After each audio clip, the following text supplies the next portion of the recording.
Hello and welcome to TripleWump. It's TripleJump live, and we're playing Crash Bandicoot, Who Collects Wumpa Fruit. So it's called TripleWump, and there's 3 games. It's a trilogy. It all works impeccably well. Just there's no one could have come up with a better name than that, I reckon. Let's see who's here, who's around. We are streaming. That's good to see.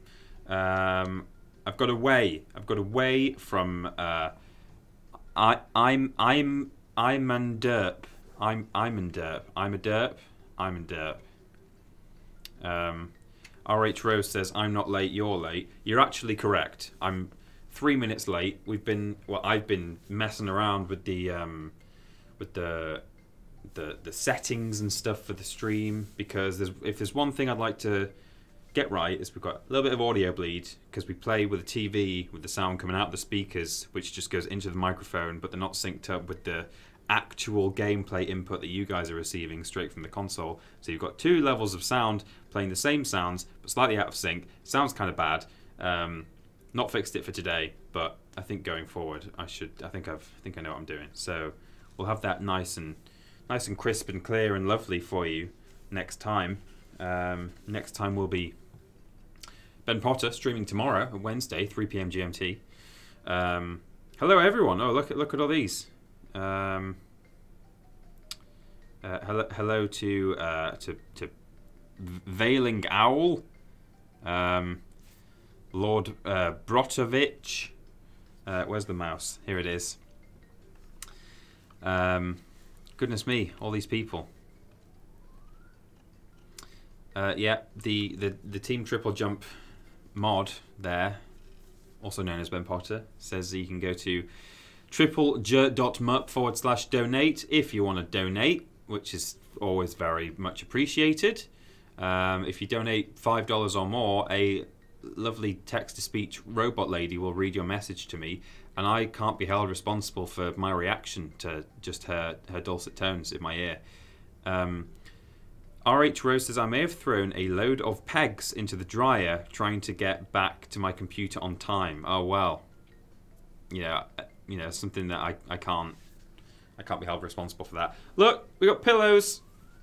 They're a lovely large and squishy pillow. We did have some before the name change that shall not be referred to ever again, except I refer to it on a weekly basis. That were a slightly different material, and now I've got these ones, which I think are even nicer. So there you go. We're wondering maybe we might shrink the logo down a bit, but I quite like that it takes up the whole pillow. But you be the judge.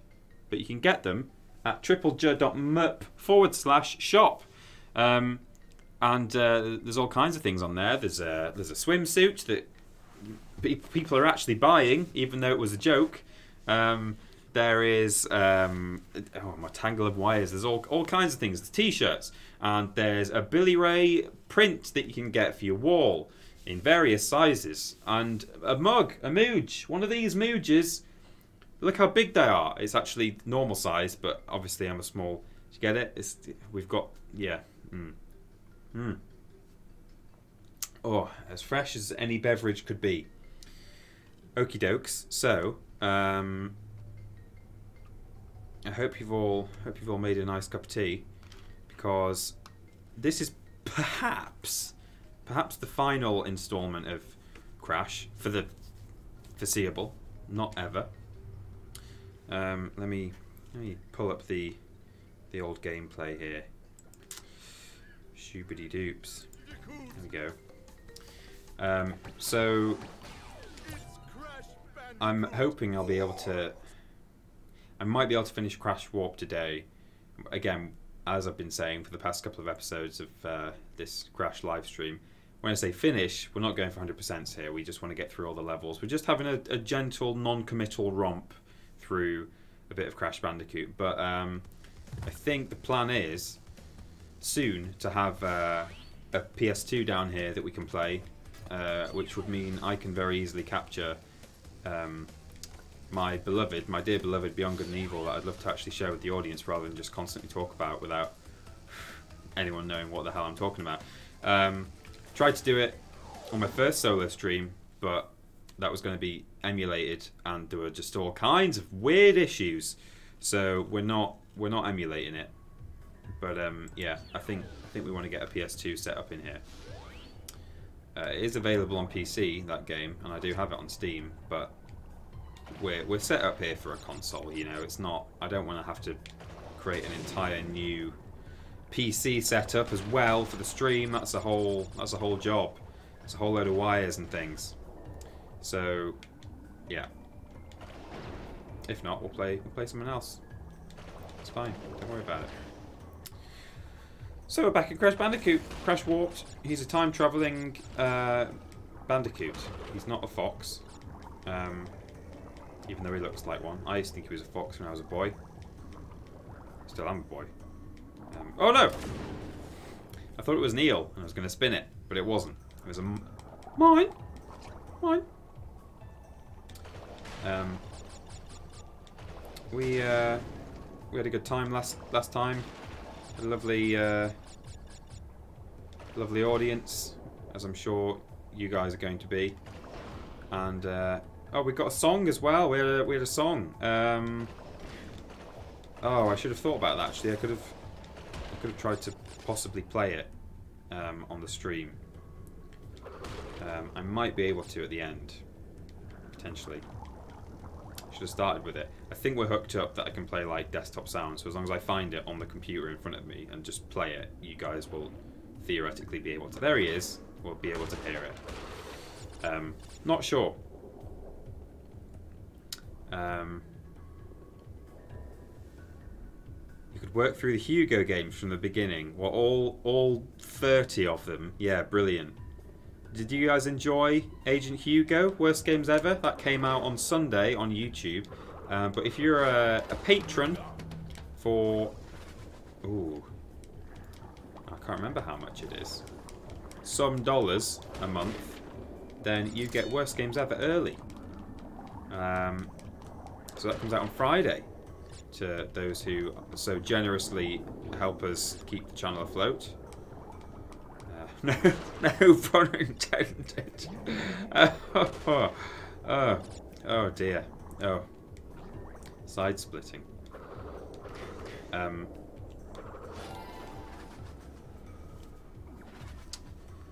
Jack says, Peter, can we talk about social political issues? Not yet. Just wait. Let's just wait for half an hour before we get onto anything like that.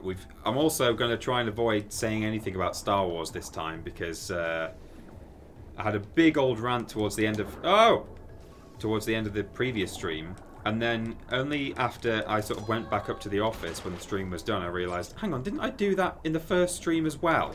So those films that shall not be named shall not be named.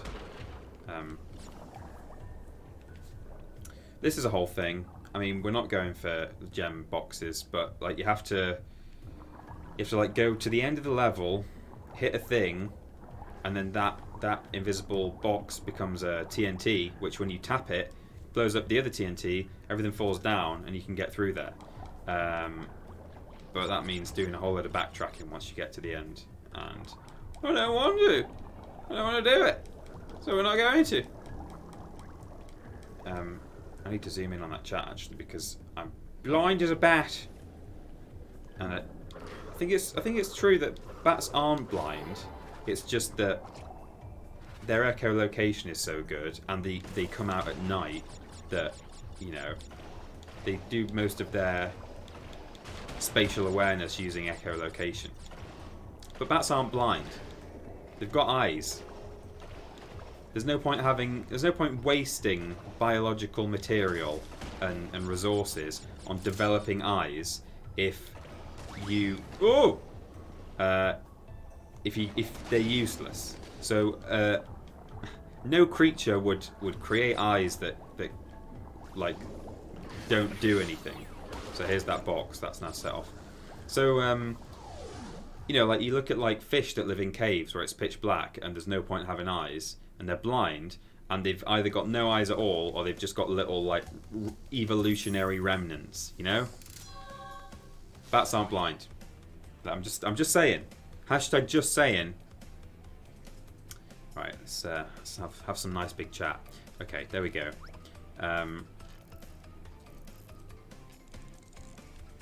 Oh, people are now asking me questions about Star Wars. I'm not biting. I'm not biting. Like how dogs rely more on their sense of smell. Yeah, exactly. Literally that.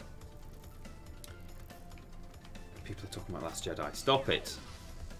Well, you guys talk about whatever you want in that chat, but I'm not adding.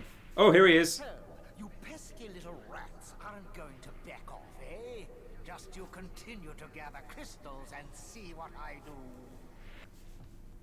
How's the game sound? I felt like it sounded a bit quiet last time. If you want the game sound up, let me know and I'll do it. I think I can do that on the fly without completely screwing the entire stream. Maybe not. I might break everything.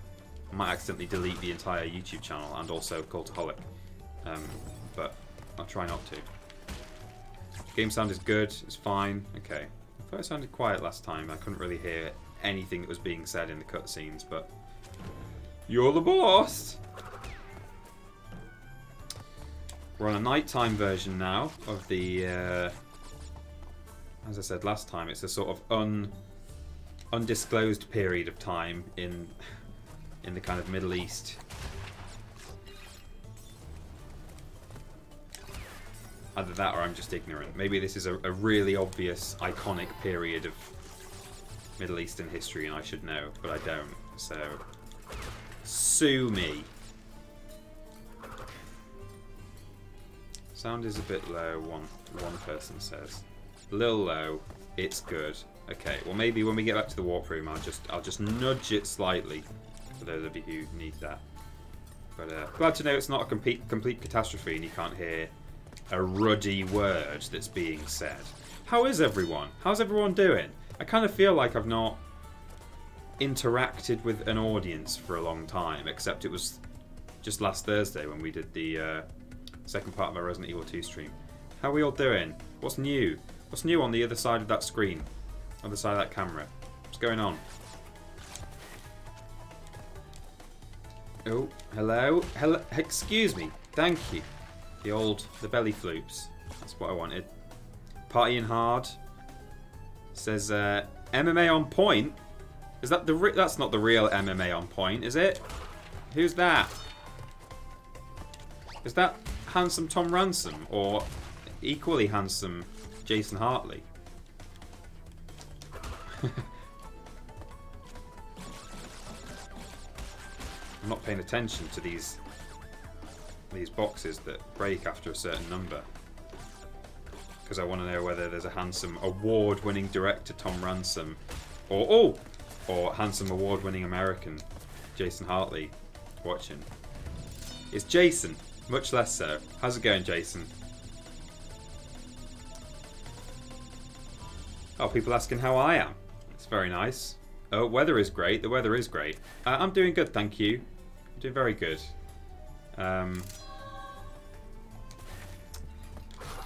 Oh, hello. Ooh. Oh, Nelson. Old man Nelson months. Oh, look how good we are. We made it to the death route without even trying. That's fine. These platforms only appear if you're an absolute life master and make it through the level on one life up to that point. And if you get to the end of them, there's a gem that we don't need, but you know, why don't we just do it? Why not just have a go? Gotta be careful, gotta take it slow. Move it all around. I'ma show you how you make a man sing. Oh. On Resi 2, do you prefer the A or B campaign? What's the... How do you... What? Hello? Which one's which? Which one's... What? I don't understand the naming conventions there. I don't even know if that... Oh! Oh, well, there we go. So is the death box gone now? Oh no, it's because we made it. We can go... Well, let's have another go. We'll have one more go.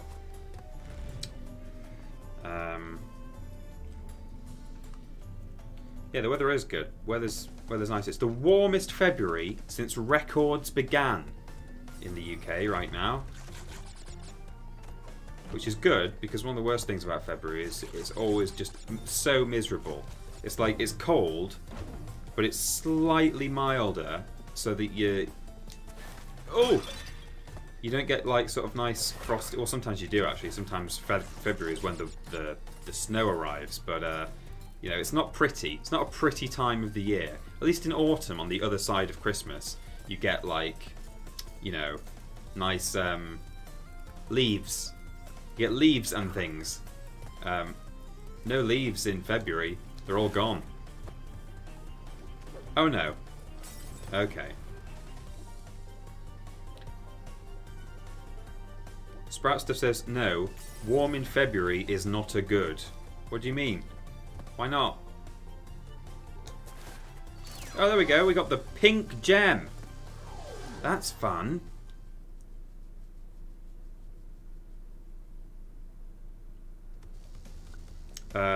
If A is your first playthrough as Leon and B is the second run as Claire, I mean, so the second run, so Resi 2 has this thing. There's two. For those of you who don't know, Resident Evil 2 has two playable characters who have different campaigns, and in the remake, and I don't remember if it was also the case in the original, once you played it through once, your second campaign, your second run as the other character,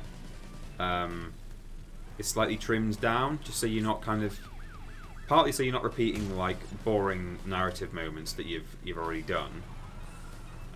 It's not that boring, but you know what I mean. And also, I think it's partly to kind of just increase the difficulty a bit, because you know, a survival horror game normally opens with a kind of a gentle start. It slowly introduces you to villains and enemies and how to defeat them and things like that. So you have a second run. And I played Leon first, and now we're playing Claire on the stream every Thursday. I personally prefer my run as Leon. Leon Kennedy is one of my favourite video game protagonists, actually. Mostly sort of down to the fact that I suspect that Resi 4 is one of my favourite games of all time. I think it's a very sort of tight, kind of tidy game. Really well made, not really buggy. I know there's plenty of interesting things you can do if you're speed running and stuff, but you don't encounter many issues, I don't find. Narrative is interesting, the setting is cool, the enemies are interesting. Yeah, good game, and Leon is a cool protagonist. I'm really just completely screwing the pooch on this. That's fine. Don't worry about it. Never know. My heating bill really enjoys warm February. Yeah, me too. I had the heating on hardly any hours yesterday.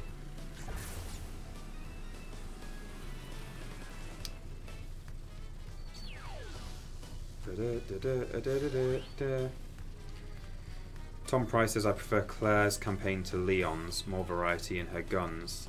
True, but I'm not sure about Claire's. Like, I don't like the fact that there's two handguns. You know, at least with Leon, you know where you stand. Like, if the game wants to throw some sort of standard ammo at you, nothing special, it doesn't want to give you any big shotgun shells, it's just like, okay, I'll give you a bit of extra handgun ammo. It's going to be for that handgun. Whereas with Claire, you get a bit of both, I find. And I know one of them, I think, is a slightly more powerful gun than the other, and therefore, yeah, they're not necessarily both just standard vanilla weapons, but like equally, yeah. I'd just rather play when it's survival horror. That's the difference, isn't it? It's like, you know, in another game, in I don't know, Halo, which I was a big fan of on 360, the Halo series. You know, you'll use anything at any time. You don't mind. Like, it's all good. But in survival horror, when ammo is super scarce, you don't want like, I don't want a load of like very different weapons. I want like a couple so that I know when the game wants to put some ammo down on the floor for me, it's gonna be probably for, well, you know, basically the fewer guns you have, the less it's like having to be spread out among different types of ammo, is what I'm saying. So the variety is fun, but when you're playing survival horror, I don't know, I think I personally just prefer things are trimmed down and cut back a bit, which mostly the game does very well in a general sense. Like the UI is so clean, the gameplay is actually, it's not overcomplicated. So yeah, Claire's campaign is cool. Definitely, really enjoy. No, really enjoying it. But yeah. Oh, that was it. That was the loss. Everyone F in chat for that. Could have got my crystal there. In the A campaign, it's just one handgun for Claire and 2 for Leon B. Oh, I did not know that. That's interesting. Okay. Yeah, well, I mean, you know, I've not played Claire A. Let's start that again. Oh, we can't.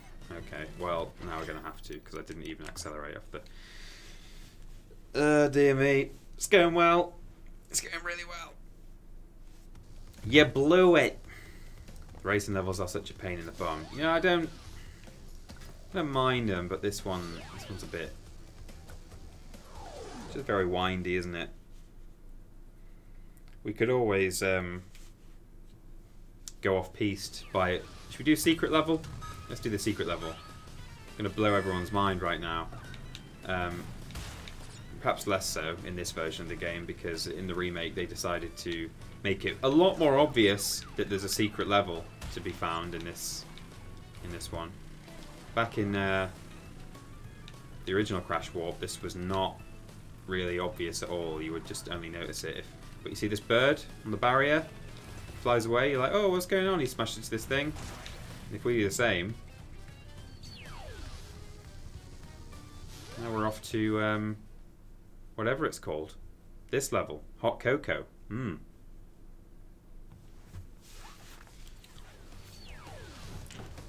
we go. Peter needs more white milker. I've got about... I think I've got 4 bars left.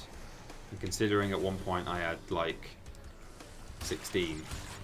Well, at one point I had 22. So, you know, I've been frugal though. I've not like munched it all down. So this level, I believe, doesn't have a crystal in it. Oh, there's a shark. Forgot about those boys. You just have to like break all the boxes. In fact, I kind of wish I'd not come here. I kind of wanted to show off the secret levelness of it, but it's really annoying. Like there's checkpoints around, but the checkpoint like saves how many boxes you've broken at that point.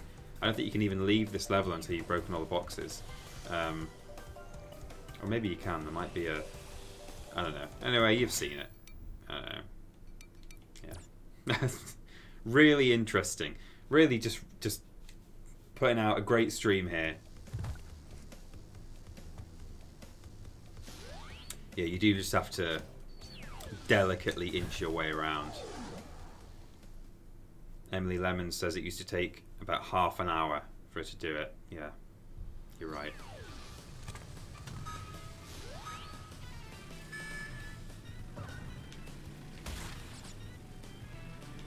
Dim, bim. Someone says their chat is out of sync with the stream. Try refreshing the page. Let's not go for the boxes, because let's just try and get this first place out of the way.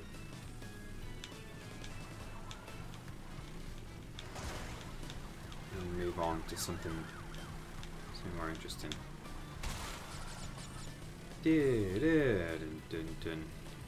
CTR on its way. coming soon.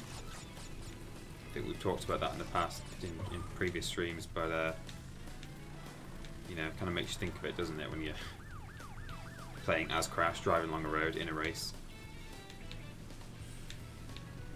Oh no! Mind the muck.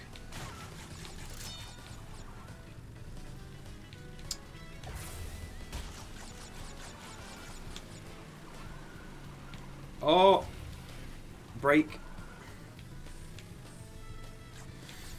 Okay, I'm third. I just need to get ahead of that guy there, and then we're golden. And then just stay ahead of him. Don't fall down a goddamn pit. Okay. Oh, stop it now. Okay, good. Now we should be good. I think pretty much once you're ahead of them, if you don't fall down a hole, you're alright. They're not really going to catch up with you. You go at roughly the same speed. I did just break on that corner there. Okay, we're good. I think we're golden. Oh, thank goodness. Ooh, hoo, hoo.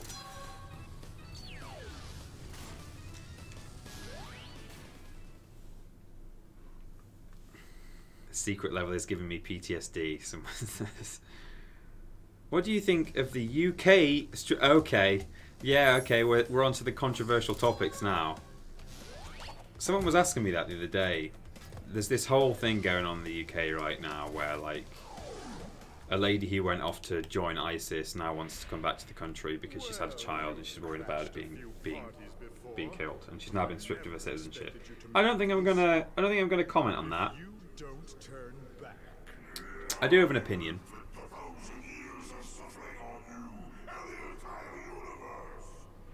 I do have an opinion on that, but I think while we're playing Crash Bandicoot, I don't know if it's the right time or place, you know? But, sure. Alright, this is double header. I find that in the Insane version, these guys are a little bit more difficult to take out. But, I mean... There we go. They've got chickens. Or turkeys, I suppose. They're pretty big. Political talk with Tiny Peter sounds about right. Right, someone's asked me my... Demica Kempton's asked me my my beverage of choice. I think I'll answer that question rather than my opinion on stripping citizenship from members of ISIS. My beverage of choice. Tricky. Oh, I mean, my alcoholic beverage of choice. Oh, hello. I'm a cider boy, generally speaking. Oh no. Okay, there we go. Skills. Yeah, I like me ciders. Be them like nice sort of scrumpy ciders, or like, you know, apple ciders that taste appley. Strongbow and stuff is basically piss water, but I do just drink it if it's all that a pub has for cider. But I'm also like a I'm a sort of a white milk toast, plain ass, lightweight boy who loves a sugary, fruity cider. You know, like your Recorder Legs and your Copperbergs. Had a nice one at the pub the other day. It was called Thistly something. Old Thistly or Thistly. Someone will know in chat, possibly. You think of a cider that is thistle related? Because it was that, and I had an elderflower one, and that was really good.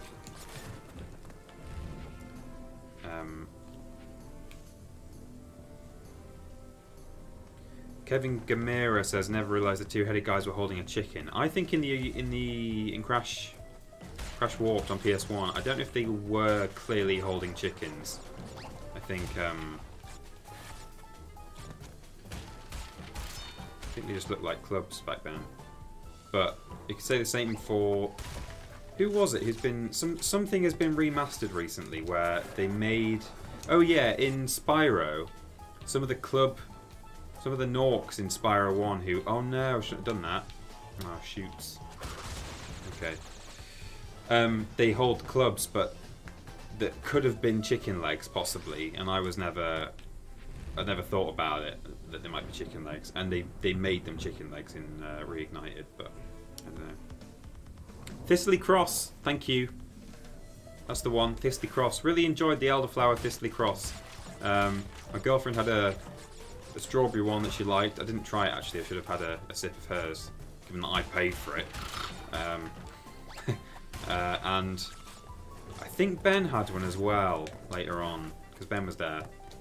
And they had a ginger flavoured one, and I do love a... Oh no, no! I do love a bit of ginger beer.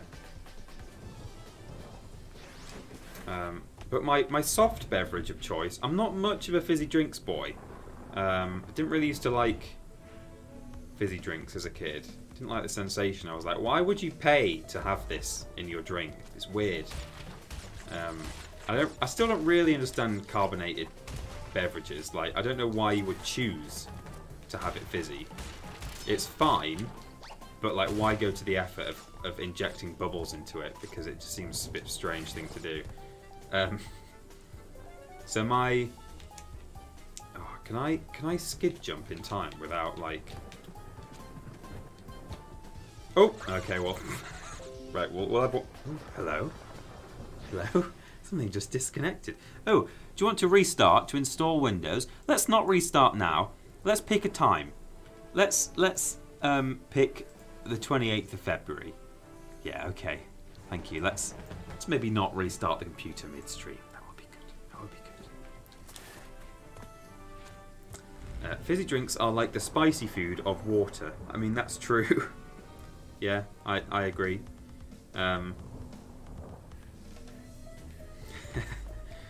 But yeah, where I was going with that was I'm not much of a fizzy drinker boy. So if I had a soft drink of choice, I've been drinking more tea recently. But if I had a cold soft drink of choice, I'd quite like it.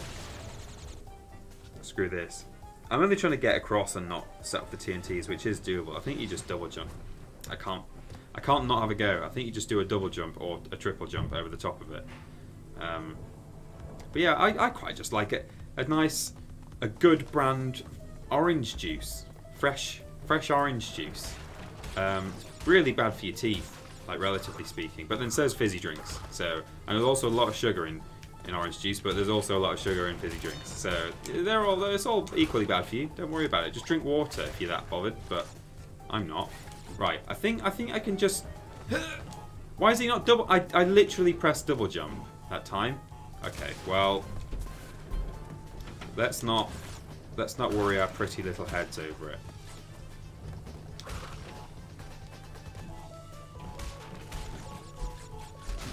There we go. I definitely perform way worse when I'm streaming. I know anyone would say that when they've made a mistake when they're streaming, but I'm sure I do. Don't have to take this guy out, but oh! Okay, but I'm kind of tempted is what I was going to say. Let's not go there. Milk will help your growth, Peter. says Pulv. Well, it won't anymore. It's a bit late for that. But yeah, probably would have done. I used to actually like... I used to drink milk quite a lot when I was a kid. I used to have warm milk in the morning, which is weird because isn't that like a kind of evening thing? I think some people when they were children would be given warm milk for bed, or even I'm sure a lot of adults have warm milk before bed if it helps them sleep. But yeah, I think it's sort of like a thing that is meant to make you nice and drowsy. But yeah, I used to have for my breakfast a bit of warm milk with it. Ooh, ooh.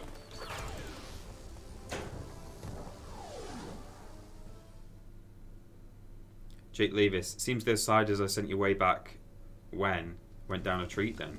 I'm sure they will have done. It's all sort of blurred into one, all the alcohol we got sent, but yeah, it was all very much enjoyed. Meals are backwards in Yorkshire, says Ben Banks. I mean, they kind of are in a way. To understand what you're getting yourselves into. This time you've done it. This is Entropy, Dr. Entropy. The animation on that is so depressingly flat and unexciting now. You should watch a side-by-side of those two, of that cutscene, old and new. And the way the clock slides off the back is just depressing. Like, oh, remasters, man, sometimes are just so bad, or remakes. Yeah, meals are backwards in Yorkshire. Like, a lot of people in Yorkshire say, they say dinner, and they mean their midday meal. Which to me, I don't agree with that. I'm from Yorkshire, but I would know what someone said because I'm used to it. I've grown up around it. I would know what they meant if they said it, but bit mad, really. Dinner is, if anything, it's an evening meal, but I just say tea, which is probably confusing for an American because tea is a drink. But to many Brits, it's the evening meal.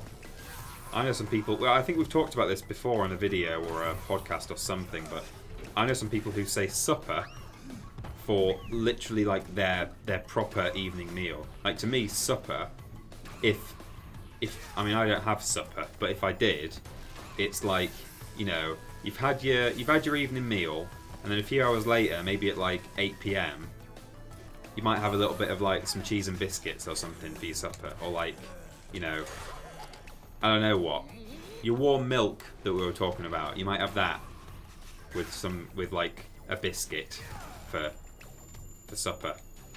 But yeah, some people I know say supper for like, you know, 6 PM meal.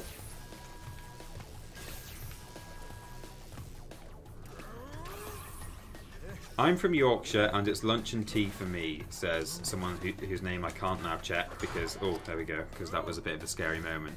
That's from Nibbit.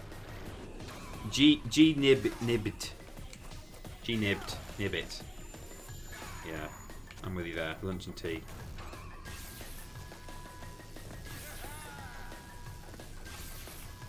Dinner is a big family meal, not a time-specific meal.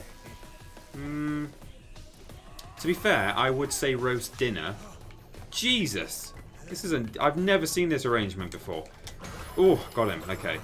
Yeah, I would say roast dinner, which is like a British thing, where you have like a joint of meat and then some roast potatoes and veggies and stuff, and a Yorkshire pudding. And if I had that at lunch or tea, I would say roast dinner.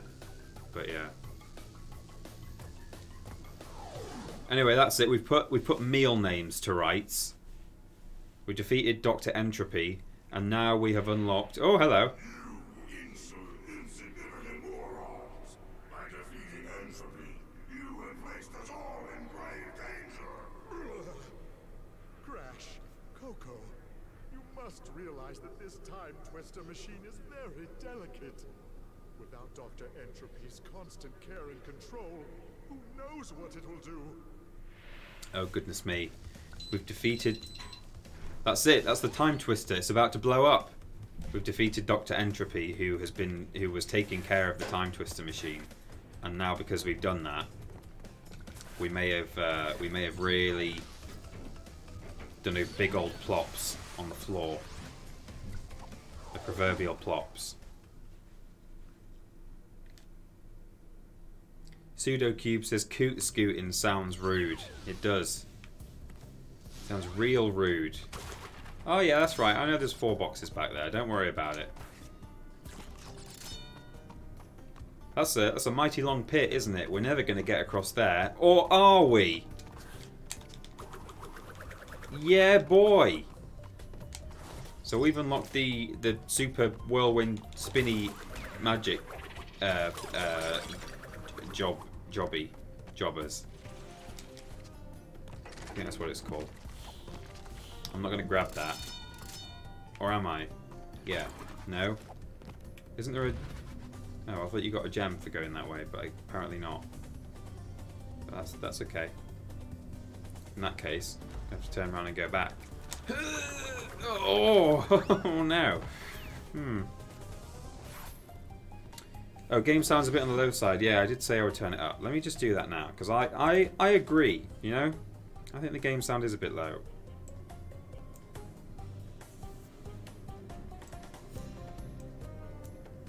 How's that? It's gone up a bit. I didn't want to do it too much in case it suddenly deafened everyone. Did that even noticeably increase, or?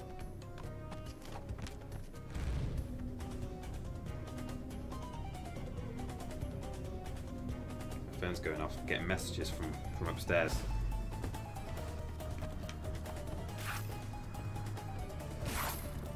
Maybe a little. Okay. I did it gently.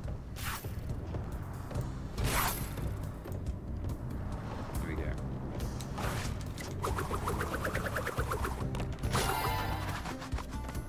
It would have been better if I did it beforehand. Oh!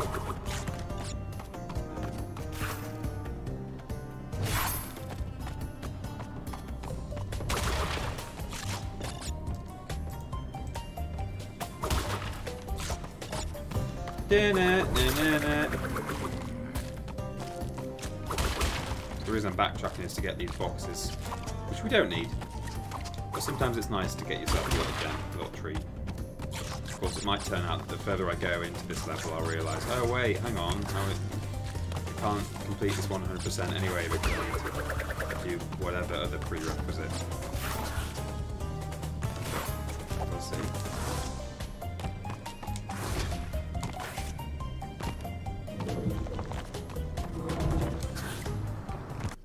So I'm really thinking ahead at the moment and asking us if we're going to do Halloween streams. Will you be doing Halloween streams? If so, would you be open to playing House of the Dead 3? I mean, I don't know. No idea. Yeah, we'll do Halloween. I'm sure we'll do a few Halloween themed streams. We may even do some Halloween video-y things, like Halloween worst games and stuff like that. House of the Dead, I don't know.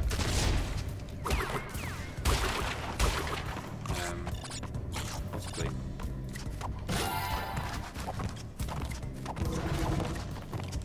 Ugh. I've drive 25 hours in the past 3 days. That's premium podcast time there.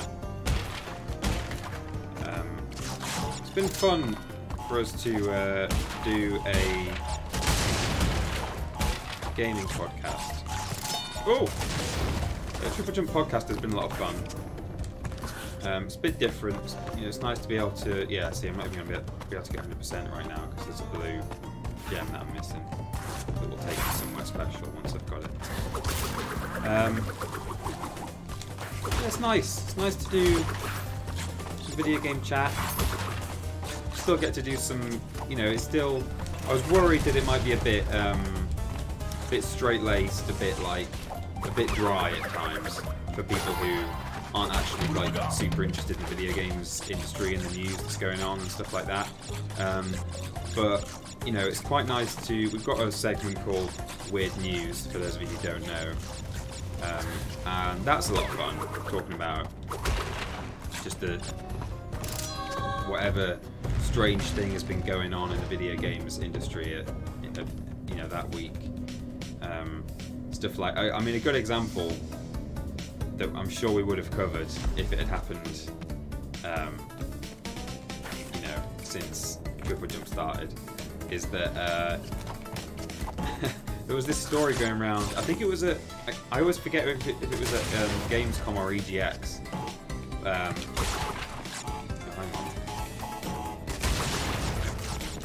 on. Last year. And it turned out not to be true, I'll say that right now. But for a period of maybe 36 hours, people were believing a story that someone had been queuing for, I can't remember what it was, what game it was. Spider-Man, possibly? And that they had pooped in a plastic bag because they didn't want to leave the place in the queue. And then somehow, I think the bag got left. They just abandoned the bag before they went into the booth, And then later, the bag got like trodden on, and the poop got walked around. Like the people were treading it around the, all the halls and stuff. And like children were being sick, and it was a great story. Turned out it wasn't actually true at all, but that's the kind of thing we want to talk about in the weird news segment. So it's still got a light-hearted and humorous vibe to it, the new podcast. It's not just a really sort of dry biscuit, Weetabix, Oatabix, hello, thing. Bye Bye Blimps is kind of a fairly tedious level.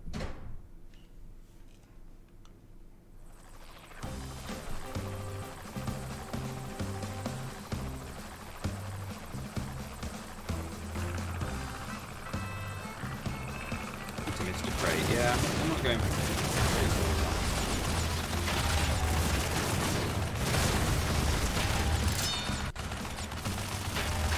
Supposed to be good for crates here. Yeah, not too. Hello? Please, just not. Don't be alive anymore. So in this level, all you have to do is take out all the blimps. But you've got these guys shooting you all the time. It's not that easy to aim. Fortunately though, I think a single bullet takes these guys out. As long as you land one of them, golden. No! And also they'll only shoot you from the front, so actually if you can get them kind of off screen, you can move so that they're not facing you. Oh, I think once they start their attack run, they do continue to shoot. But like, yeah, if you can keep them away from the front of your plane, they won't enter into a swoop like that. Which is, if you're not going for time trial, it's all good.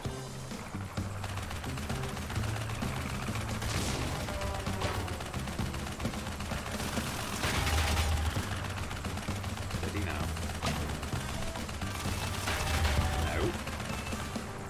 One more box to get. One more blimp to get. You will not take me down. Okay. All the boxes. Oh no, there's one over there. Oh, it's too late.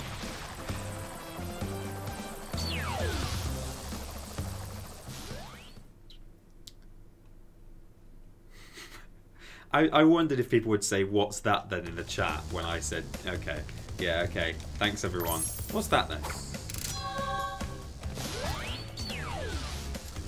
Tell no tales. Dead men tell no tales. Oops. What was that? So, Crash Bandicoot, we meet again. I don't know why I skipped that. I don't know why. Anyway, that's Dr. N. Jin. He has an unexploded nuclear warhead inside his head, which is fine. One of the Pirates of the Caribbean movies was advertised under like Dead Men Tell No Tales, which is a bit of a mouthful, by the way. It should have just been called Tell No Tales, I think. And then I think in the UK, they just brought it out as like Captain whoever the hell's Revenge. The villain in it, like it wasn't Barbossa. It was like, I think his name was a bit like Barbossa, and they had to subtitle it, Captain Booberry's Revenge, because of, I think, some kind of trademark. Salazar's Revenge. That's the one. Thank you. I think they weren't allowed to call it Dead Men Tell No Tales for some reason, because there was already some kind of trademarked property in Europe. I think that's the case. Either that, or maybe it would have sounded really weird in any other language than English. Like if you just translated the words "Dead Men Tell No Tales" into Italian or French, it might have just sounded like, why have you called your movie "Dead People Don't Talk About Things Anymore"? So so maybe that's why they changed it. But in any case, it wasn't called Dead Men Tell No Tales in the UK for some reason. In Mexico, they called it Salazar's Revenge, but I'm Spanish. Can't donate. People can't donate. That's weird. What are you getting? What's it saying? The Avengers did the same thing in the UK for the first one because of the really old TV show. Did they? What did they call it? Page not found. Strange. Avengers Assemble.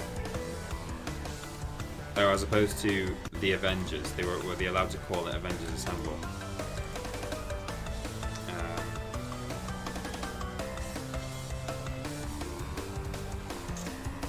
I mean, I'm getting.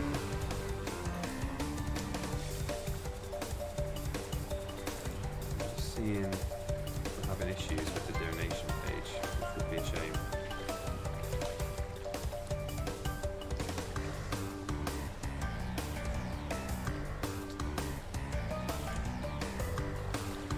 Yeah, I'm getting that too. That's weird. How bizarre. Well,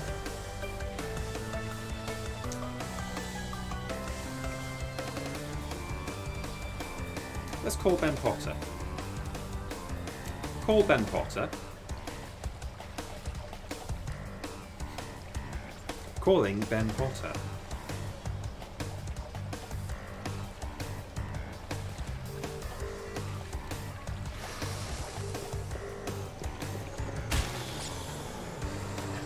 Hello, Ben Potter.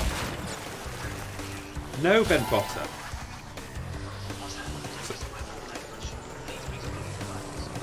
You are live on the internet. Apparently, the donation page isn't working. Yeah, if you go to TripleJump.me/donate. Oh, I just got a walrus sound. Someone. I did just hear one though.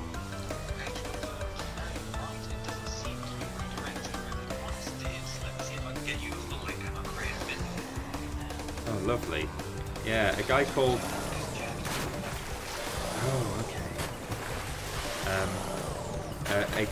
A man or woman called A Hexagon just donated $5 and said secret donation.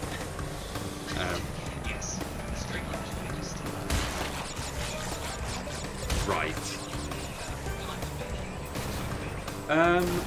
How about I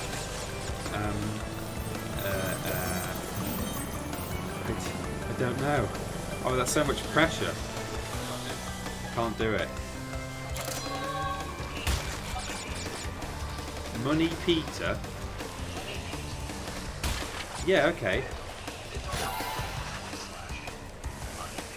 Right. Oh. I don't know if they can hear you. I've got you on loudspeaker, but it was quite far from the microphone. Excellent.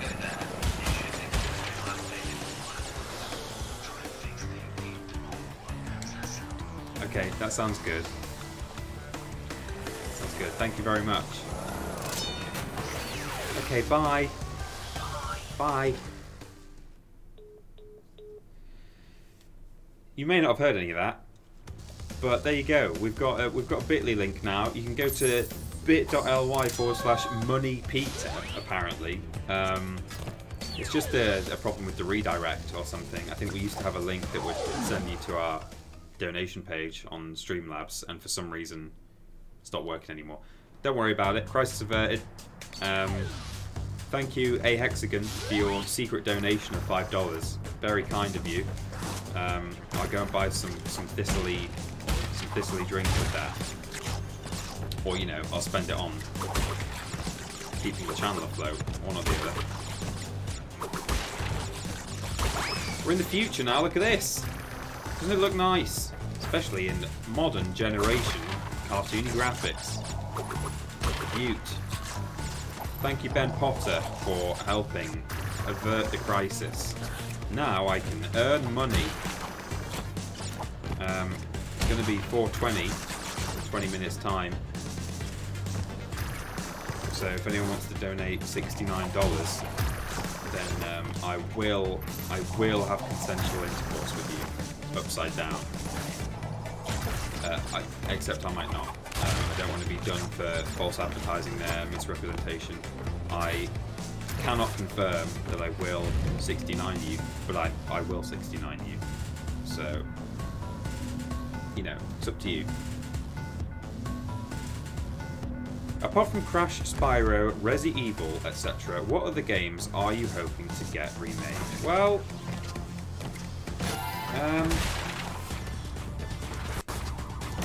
don't know, you know, like, it can be.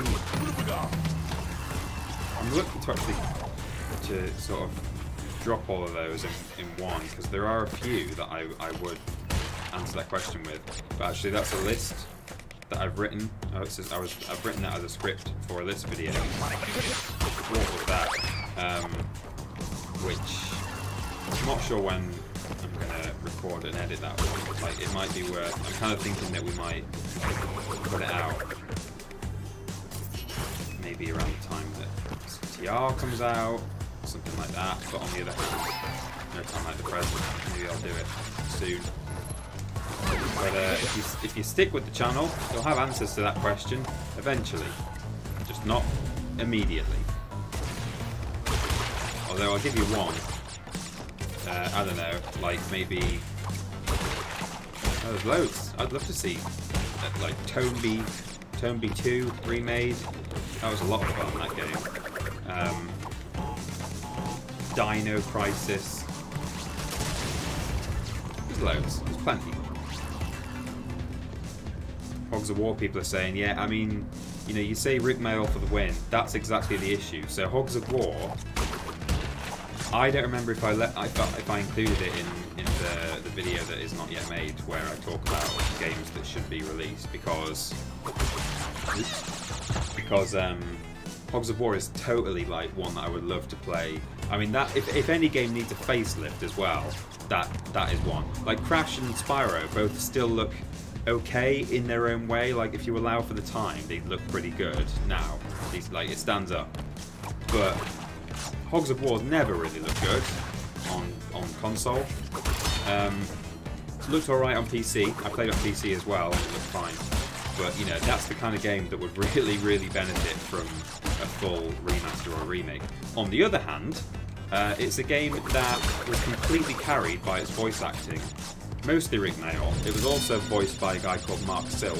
He did some of the pigs. He often does not get credited for doing voice work on Hogs of War, because he sort of stands in the shadow of Rick Mail, who was better.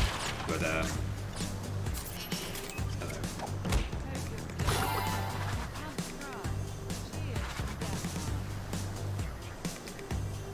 That's from Jacob Bjerre Mikkelsen. Hope you're still able to keep your pants dry. Cheers from Denmark. I don't know if that's a reference to the time that I needed a Danish person to help me with my tumble dryer, or not. Jacob, it's probably Jacob, isn't it? Jacob. I'm ashamed to say I've forgotten that guy's name now. I did know for quite a long time afterwards. I kept sort of referring to it to my parents, who were also with me at the time. I was like, oh yeah, you know that guy who helped us who helped us do the washing. Hogs of War, excellent game, but if you remastered it or remade it, if you didn't include Rick Mail's voice acting, you would kind of struggle, I think, to make it fun. So you would either have to include the old voice acting, which is perfectly doable, just extract it, or possibly get a kind of similar, probably British comedian to kind of have a go himself. Maybe a whole host of them. Could be quite good though. If you could get a whole cast of like British comedians doing what was effectively a lot of toilet humour and a bit of innuendo and a lot of kind of borderline racist stuff, but there were caricatures of every nation, including the British themselves and the Americans, and therefore, is it kind of okay if we're all sort of laughing at ourselves as a one big multinational collective? Maybe. I don't know. But, yeah, you know, they could, like, get Stephen Fry and Stephen Merchant and, I don't know, Russell Brand and John Cleese to all get together and, like, voice a bunch of the pig soldiers. That could be really good. Hello? This guy used to lift the shield up. Does he not do that anymore? Do you have to just skid him? Okay, that's new. Hugh Dennis. Rick Mail was a true gem and we did not deserve him. That's... yeah, you're right. Greg Davies. I mean, you can't just get Greg Davies to... No! To play Rick Mail every time you need Rick Mail now that he's dead, just because they look the same. But yeah. Matt Berry, Dara O'Brien. Imagine if you could get a cast together of like a whole load of famous faces to be a little bit immature and do some silly pig voices. Could be a really fun game. Hogs of War 2, Hogs of War, you know, remastered. In fact, they probably do some kind of pun. Maybe just mastered. Yeah, because of the pigs. Get it? You like that? 3. There we go. I thought that was pretty good. Vic and Bob. Vic and Bob, actually. Yeah, Bob Mortimer would be a good Rick Mail replacement. I mean, no one can be a true Rick Mail replacement, let's face it, but yeah. Oh, I forgot to grab those boxes, but never mind. We'll just...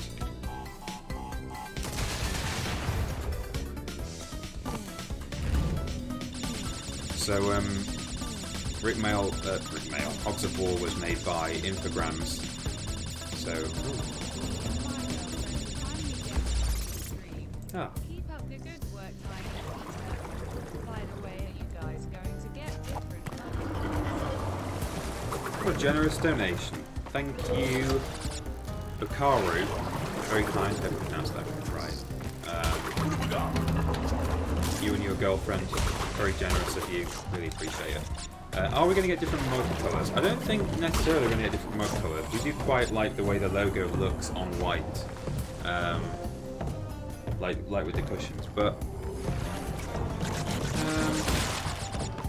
I don't know. I mean, yeah, the honest answer is I don't think we plan on having different mug colours.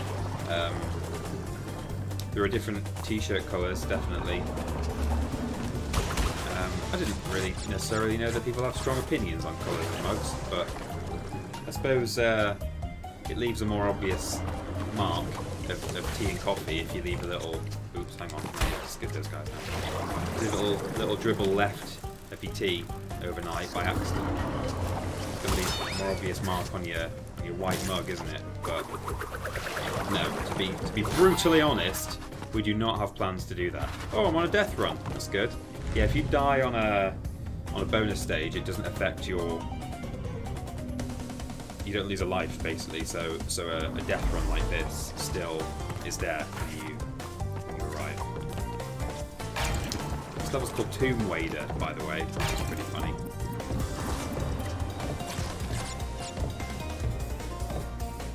Considering buying a cushion, go for it. They're honestly, like, I think it's quite a nice cushion. It's not duck down. No. That's not, I don't want to mislead you. It's probably like micro, or not polyfiller, what's it called? Polyfiber? Microfiber. Polyfiber. It's polyfiller. But, it's a cushion. Oh no! Forgot about that.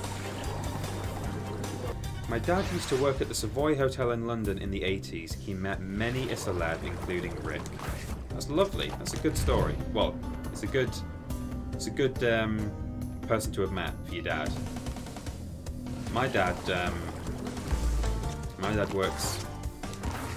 Well, he worked for various companies in the airline business over the years, so he flies all the time, going to different airports to like meet people who, you know, suppliers and things, and clients and whatever.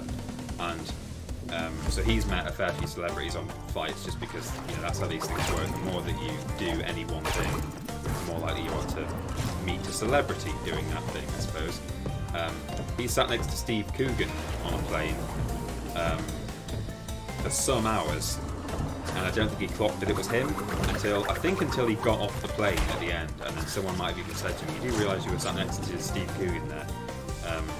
But it was probably a welcome break for Steve Coogan to be on a plane and not have someone, you know, yelling, "That was liquid football!" in his ear or whatever. Use the sausage as a breakwater and so on. So, I also, I know someone who lived in London, and again, I think living in London, you're slightly more likely, or it's the place in the UK anyway where you're probably most likely to bump into a celebrity just at any given moment. And she was at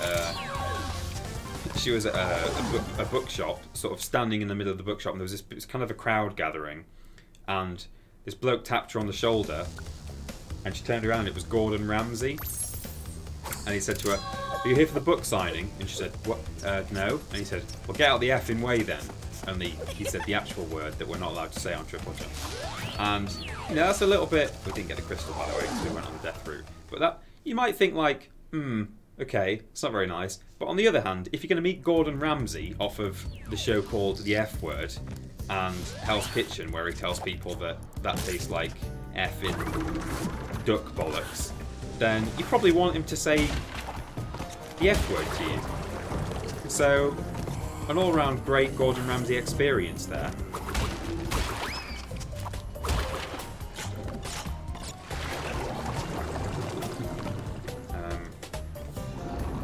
What an arse. I don't know. I mean, yeah. But whatever. I don't think anyone really... I don't think she took it personally. I don't know. I'd probably be a bit like, excuse me, but at the same time. Gordon Ramsay seems like he might be a dick in real life. But that's why I'm sort of saying, well, yeah, not really. That's why I'm struggling to agree with people saying that, what an arse for saying that. Because I personally think he probably isn't a dick in real life. I think he seems like, you know, he puts on this whole, you're a effing this and a terrible chef, and I wouldn't feed that to my dog. But I actually think he seems like he probably would be an okay guy in real life. But what do I know? I've never met him. And the person who I know who has met him got told to get out the effing way, so... Oh, I did it again. Never mind. Oh, for God's sake. My wife met Richard E. Grant in an antique shop last year in Hay-on-Wye. He was lovely. I bet Richard E. Grant is lovely. Bet he is. I wasn't even... I mean, I wouldn't have been able to tell you if Richard E. Grant was still alive, if I'm thinking of the right person. But, no. I'm not paying attention to what I'm doing. Gordon Ramsay did a show what was like one of those cooking tutorial shows, and he was so lovely and relaxing to watch. Yeah, he did... yeah, the junior chef is nice. It's quite... There's some nice clips there where he's being nice to these kids who are, like, losing their mind because they've not stirred their dough or whatever. Yeah, Gordon Ramsay did a YouTube show where he shows people how to cook. And that seemed quite good.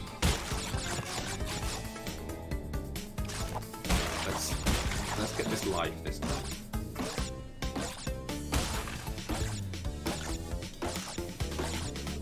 I met the Red Dwarf cast at Comic-Con. They were really nice. Yeah. Again. Seemed like a good bunch.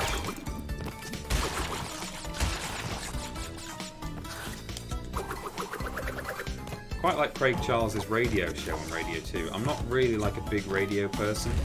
but I was doing a long drive once. It was going to be a long drive anyway. I think it was going either up or down to Bristol, for idiots, and as well as the drive normally taking like 3.5 to 4 hours, I think we hit some like bad weather, and that slowed us right down and stuff. And I remember it was like quite late at night, as I recall. And he was doing he does like funk, soul and reggae and stuff. And I remember it was just like really dark outside. It should have been a really miserable like, oh, why is this taking so long? But I quite just liked listening to Craig Charles just be a DJ and play music that I would never normally listen to. I really enjoyed it.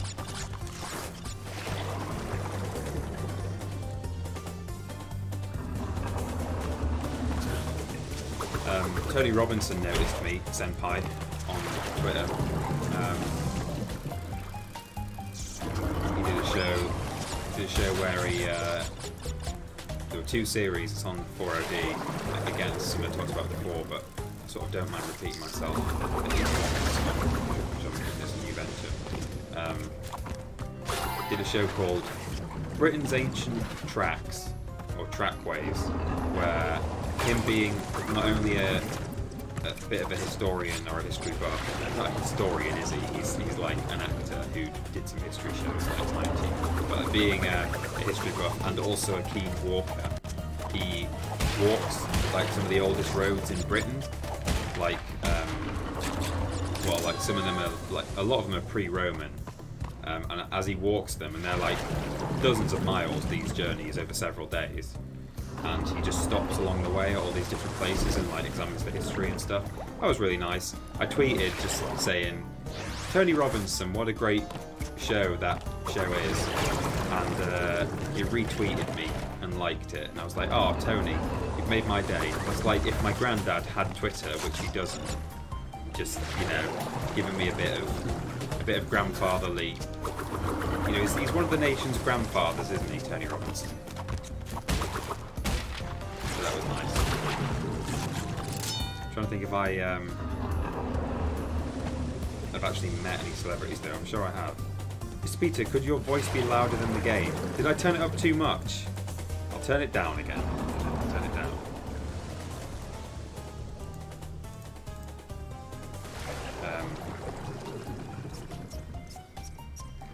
Tony Robinson is a historian, I think. Like, I think he's a qualified historian. Okay.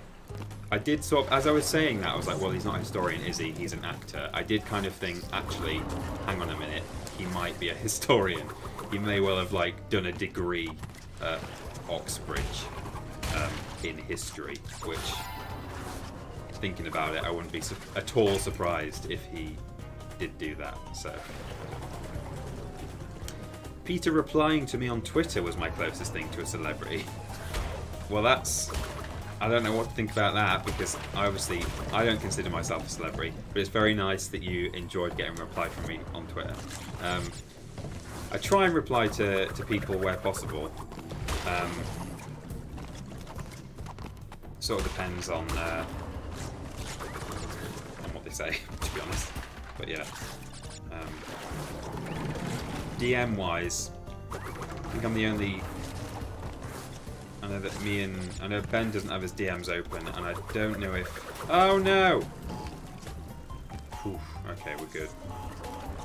Don't know if TripleJump DMs are open. I know that previous venture, I was the only one with DMs open. I don't check them super often. So people DM me, they just don't get replies. Yeah, boy, we got a gem! All that hard work. But, I try to where possible. I just don't check very often, to be honest. But it's one of the best parts of this job is interacting with an audience. I love streaming so much. Like, I'm always knackered by the end of it, and my voice gets really sore. Oh, what did we do wrong? Oh yeah, we've got to go fight the boss. This boss, by the way, Coco, is the only person who can fight this boss. Like, which is how it was in the original game, which is nice that they gave her own boss fight as well. So Crash has to go in, he falls, Coco goes in. So, you want to go a few rounds? When this is over, we'll see who is obsolete. Ben uses my art as his Twitter banner, which is a nice honour. Oh, that's lovely, and Barlam. So you did the Ben Jack Horseman. I keep meaning to change mine actually, but mine is mine's essentially out of date. It's that, I mean, it's an amazing image that someone drew of like all the references from last year, but you know, the whole message we're trying to get across is that we don't really on this channel we don't want to talk about basically, like, it's not to put too fine a point on it, we don't want to talk about vidiots that much on this channel, or really at all. It's not that we have anything against vidiots whatsoever, or we disowned it, and vidiots will continue. We're gonna, you know, be cracking on with the podcast again soon, podiots. But the reason I've not answered the questions that people have been asking about podiots in the chat today, and the reason that Ben and I will continue to basically not address that stuff is, this is TripleJump. It's about TripleJump. We're not trying to rely on like the old stuff. You know, it's difficult. Like, we're super proud of everything we did last year. Oh, it's Pura. But we just want this to be its own thing, you know, and we don't want to keep talking about podiots all the time. It's actually kind of it's something we feel quite strongly about. So, well, what's going on here? What is this thing right in front of me? There we go.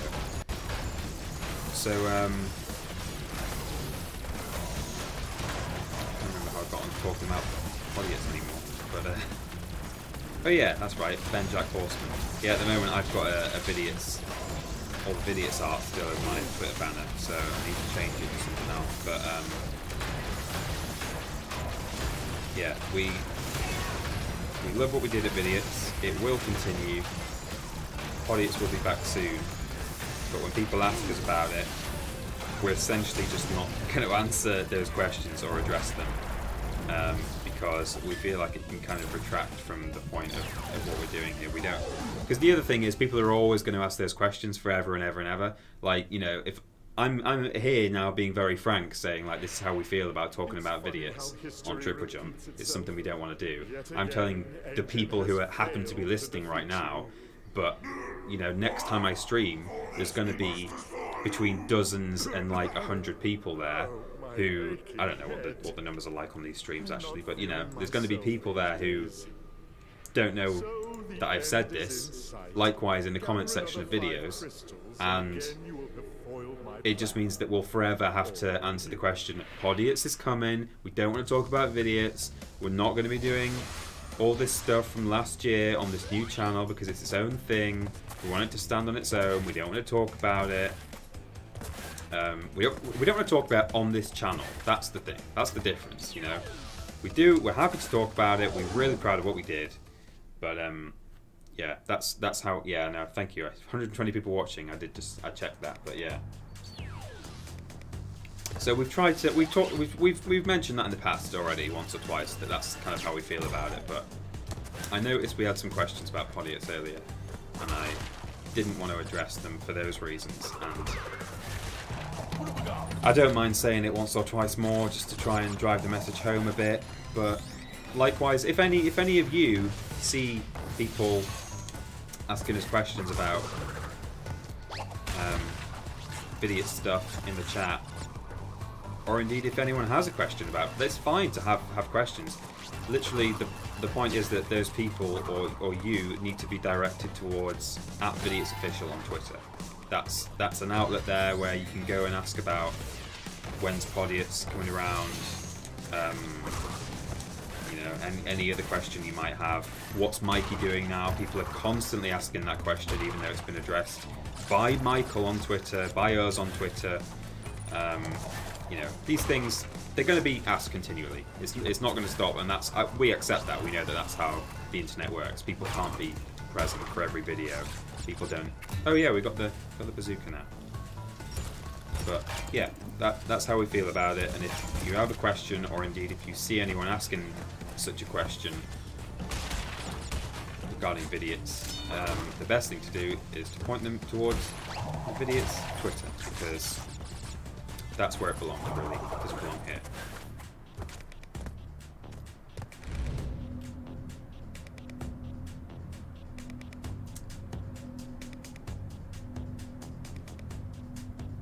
So there you go. Hope that didn't get too serious. Oops. Hope you don't feel I was telling you all off like a cross teacher. That's not how it is, but it's just something we want to try and drive home. So it's worth repeating now and then. Shut up.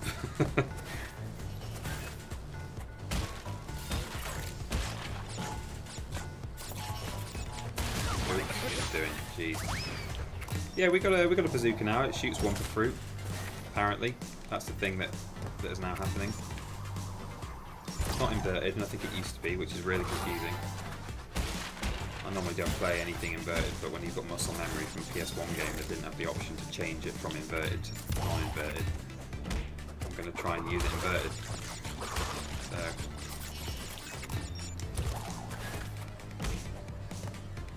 Shy Nazgul, always good to be frank so people know where you stand on certain subjects. Yeah, exactly. Shame it has to be repeated, TBH. Yeah, I mean, it's a shame it has to be repeated in the sense that, like, some people just don't pay attention and they've watched a video or a stream where we've talked about it. It's not a shame that it has to be repeated in so much as, you know, we've got 20,000 subscribers. There are only 100 and something people watching this stream right now. Likewise, if we talked about it in a Worst Games Ever video, at the moment the numbers we do on that are, you know, between 5 and 10,000 per video. It's early days. That's not going to reach all those people, and that's fine, and that's why we don't mind repeating it to a certain extent. But it's when people just don't pay attention. Like, for example, one of our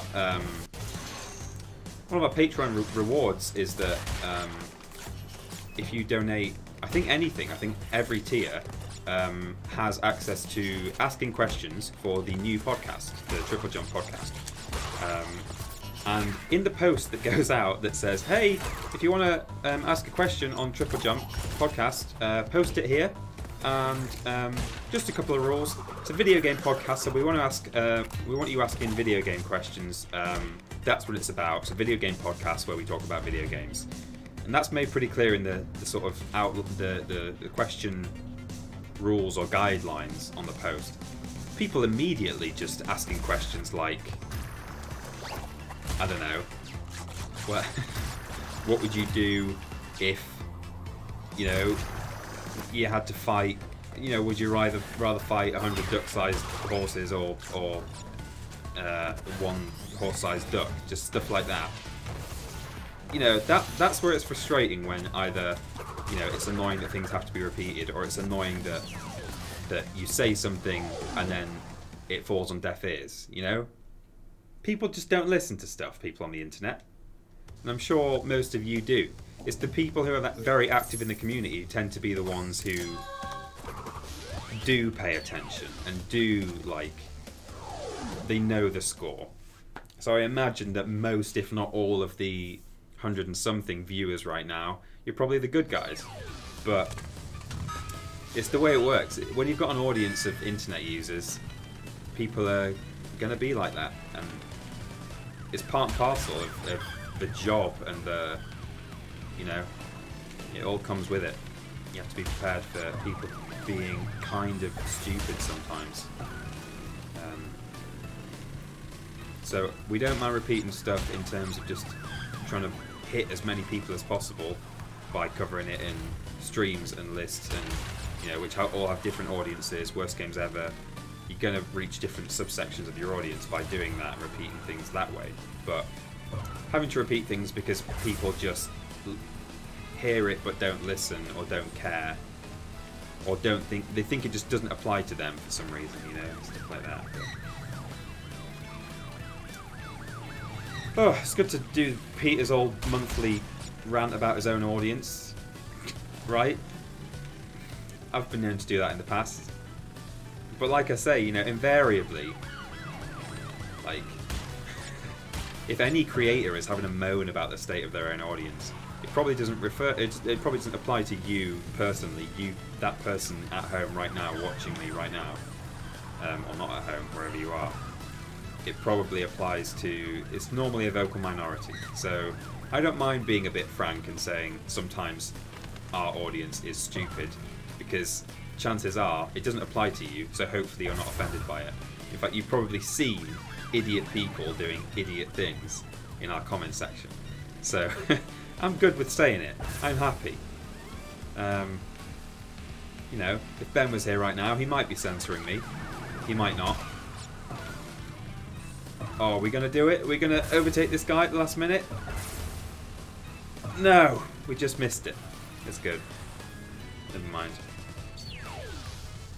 Is the background real?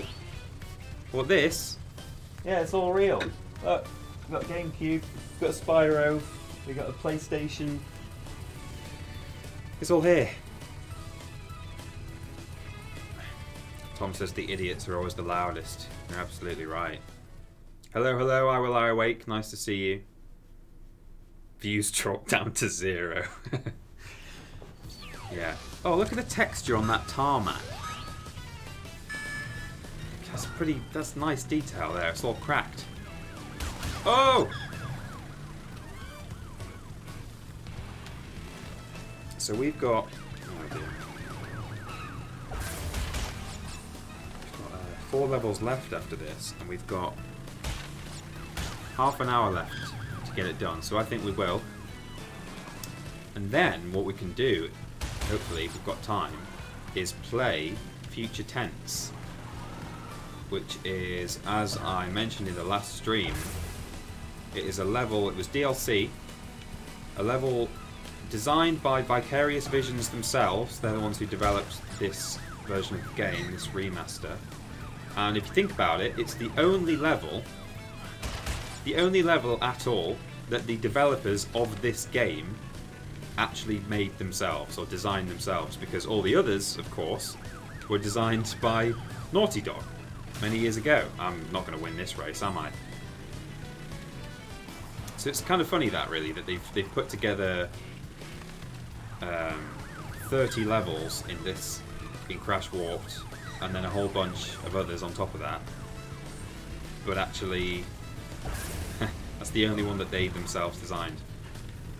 It's a bit unusual, really, for a developer to be doing that. Less so nowadays when there's so many remasters and remakes around. People do. Oh, I'm in first place. What? How's that happened? How was I so far behind last time at this point? I just assumed I was like in third or something, but I'm just not. That's good. I'll take it. I'll take that win.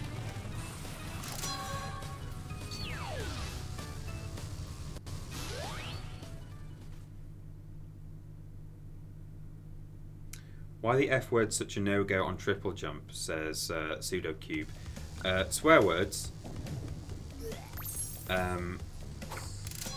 We have never, in any of the work we've done, any of the channels and ventures we've worked on in the past, me and Ben, and the Cultaholic guys, we've never personally had a problem swearing. We think, like, you know, in terms of being child-friendly, like, it's down to a parent, really, to make sure that your child isn't watching something that the parent deems inappropriate. So we just, you know, it's viewer discretion advised, assuming the viewer is of an age at which they can make their own decision about their own discretion, you know. However, the reason things have now changed at TripleJump, and indeed when Cultaholic started, the reason that things changed with them from how things were elsewhere, is that YouTube doesn't like you to swear. If you swear, it can affect whether they put ads on your channel, on your videos, and it can affect the value of I think it can affect the actual value of the clicks on those ads. So they basically put like cheaper ads on your channel. And you know, at least when we were back at What Culture, we would bleep swears, I think now at What Culture they sort of mute them so that the sound just sort of dips down. The reason we don't bleep swears on TripleJump, because you might think, well, that's an alternative, then just bleep it, just say it and bleep it, and that still works, and you have the emphasis that a swear word provides. Because I think they're a useful linguistics tool. Like we're not trying to be, you know, it's not like profanity for the sake of it. It's like they're part of language, but YouTube now allegedly can recognize not just a 1000 Hertz beep, which is the one that is typically used for a swear tone, but also it can recognize by the context of a sentence whether you've replaced it with any sound effect. So you might say, oh, well, don't use a beep then if it recognizes a beep, just use like a pig snort. But like, it can tell if you're saying something and then suddenly a sound effect replaces a word that within the context of that sentence might be a swear word. Like, it can kind of tell that now, allegedly. And again, it will affect your revenue. And you know, this is a job. This pays my bills. This is how I live and eat. And you know, some people forget that like YouTubers, for one thing, people think that YouTubers make millions and millions of pounds and dollars or whatever. Most of them don't. A couple do. And they're the ones who hit the headlines all the time, therefore people kind of assume that anyone on YouTube is quids in. That's absolutely not the case. And so, you know, it's important to make sure you're basically earning as much as you can from your venture. And as a result, not only do we not bleep our swears, we in fact don't swear at all, because YouTube didn't like it. So that's the way it goes. A comment has been held by the auto mod, but can YouTube tell if you say Jeff, G-E-F, or Twitch certainly can. That's why that comment was held. Oh, I nearly, hello, excuse me, thank you. YouTube probably doesn't mind the word Jeff, I don't think. I've heard Ross say they avoid F, S, or C. Yeah, those are the big three. We don't mind saying wankers, I think. I just said it now, so. But yeah, the big three are the F, the S, and the C, and then obviously other words that you wouldn't necessarily call swear words, but are grossly offensive. So slurs and things like that, you know, we don't want to talk about that kind of stuff either. Unless I accidentally say stuff, which happens a lot, with our stupid portmanteaus and like deliberate spoonerisms and stuff. If you play around with your language too much, you play with fire, you're going to get burned. Sooner or later, you're going to jumble some letters around for fun and realise that you're saying a bad word, which happened a couple of times on the Resident Evil 2 Part 2 stream. So, beware of Uka Uka, my children. He is a far more dangerous. I would like to see Peeps play Apex like Ben did. Yeah, I mean, I'm not feeling it right now. I'm not really a Battle Royale boy. A couple of genres that I'm really not into. Battle Royales and... I'm not going to go for these crates, by the way, it's not worth it. Battle Royale and MOBA as well. Man, MOBA can just... I mean, I don't mind... I appreciate the sort of the mechanics involved. But as a general rule, the communities are horrible. You sit down for a game of, like, LOL or whatever. People are very...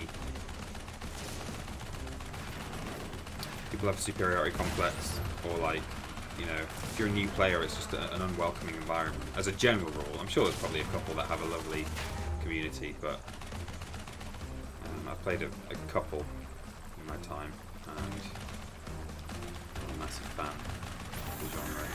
I was so disappointed when Orcs Must Die on PC, the third game in the series, was effectively a MOBA. You might slightly debate whether or not you would call it that, but it basically was, sort of mechanically. So really enjoyed Orcs Must Die 1 and 2. For those of you who don't know, it's a third-person tower defense game where it's like over the shoulder. You play as a character down on the ground who summons traps and towers and things, and then waves after wave of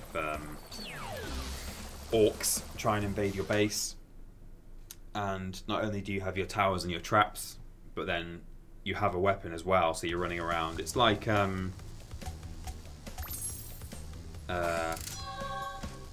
was that game called on Steam where it was like it was sci-fi. It looked a bit like Mirror's Edge, and there were these sort of strangely designed aliens coming at you. It's like one word. I think it begins with an I. Get someone to help me out. The number of times I'm like, what was that thing called? Chat, you look it up for me while I'm playing. It's a PC game on Steam, first-person tower defense. Sanctum, that's it. Thank you very much. I got a jar of dirt. Yeah, Sanctum. This is the penultimate level of the game. There are actually a couple of other secret levels to play, which, you know, we could do. But yeah, I'll definitely play this new Future Tense level because I've never even looked at it. I don't know what it's. Oh no, I didn't download it though. No. Oh no. Think of it. I said that last time. I was like, oh, I'll download that for next time. Didn't do it. No, that's a shame. Well, it might be it'd probably be super quick to download because it's like one level. So what I could do is, oh, okay. Well, we've got blue gem. Let's just see what this does. I could switch it onto full screen and quickly head to the dashboard and download it, and answer a few questions in chat while we wait. I'm sure we'll have time. Yeah, we've got 20 minutes left. Just got to defeat Neo Cortex. Oh! Oh! Mom, get the camera! No, that was bad. Don't get the camera. Mom. What? Oh, okay. Oh, this is the one where you need like all the coloured gems. There's no point me being here. Okay.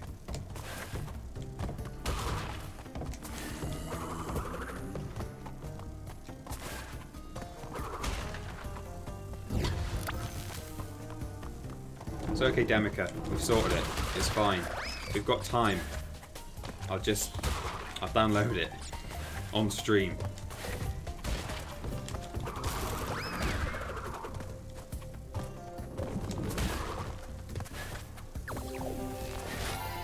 Oh, here we go. Triple mask.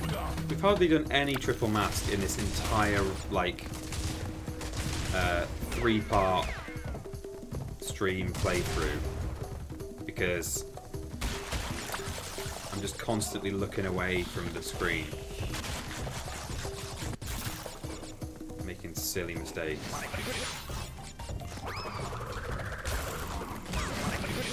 you go, that was one. There was another. Silly mistakes.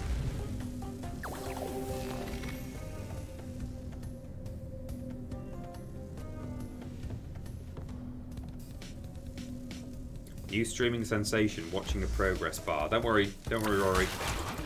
I'll put my face cam on full screen. It won't be a progress bar, I don't think. I'd like to think it'll be a super quick download because it's a single level. It should take less than 5 seconds.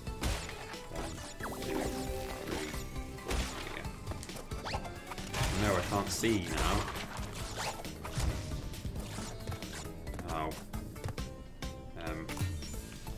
Too close to that nitro. There we go. I'm just hovering to the end. No, that didn't work. Oh, there's a bug you can see just off to the right.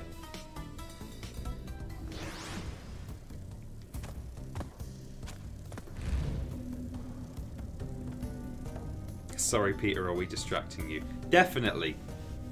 It's very distracting playing a game when I'd much rather be talking to such a lovely audience. Maybe next week I'll just stream with the face cam at full screen and not play a game. I'm not going to do that, don't worry.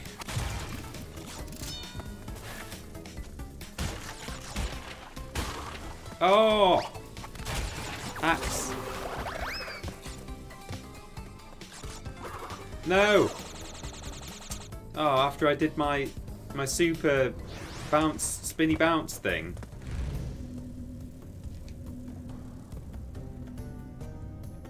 I'll skip through. We'll have one more go at this. Again, don't know why I'm going for the gem. It's just fun, isn't it? Watching me die. Really fun just watching me die over and over.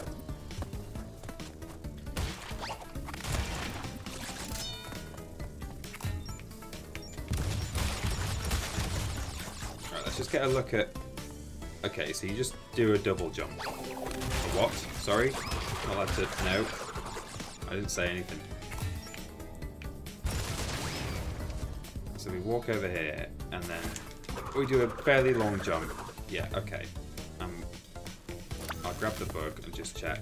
37 out of 40. What did I miss? Oh.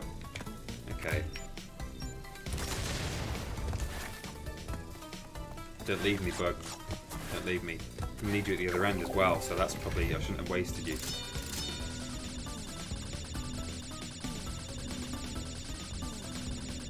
Chatter with Peter, banter with Ben.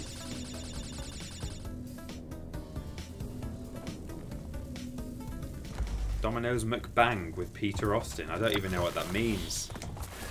I'm so innocent.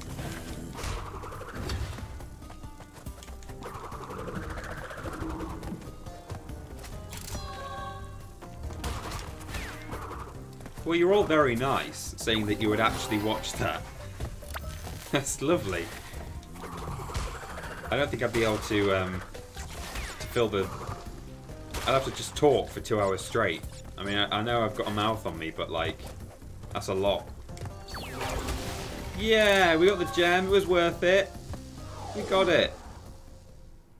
Essentially, aren't we describing a live podcast? Yeah, we are. I mean, we could maybe do a live podcast one day if we wanted to. If people wanted us to do it. Maybe we will. Peeper's Peep Show. I like it. Any Xbox exclusives you wish were on PlayStation, Peter? In a sense, but like not like. I had a 360, so I had a PS1, then a PS2, then a 360, and now I've got PS4. And there were some really good games on 360 that, like, if they were on the PS4 marketplace to buy, like, retroactively, you know, if they, like, just brought them back out on PS4, there's loads that I would play. Condemned, Criminal Origins 1 and 2, I was talking about that on the podcast the other day. Really good games. Bit weird, but really fun.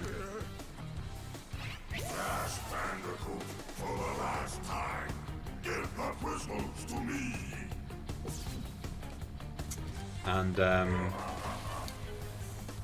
I loved the original Halo trilogy. If that was available on PS4, which obviously it will never be, I'd buy all 3 of those and play them. Loved. I sank so many hours into Halo 3 multiplayer. That's probably the game I've spent more time on than any other.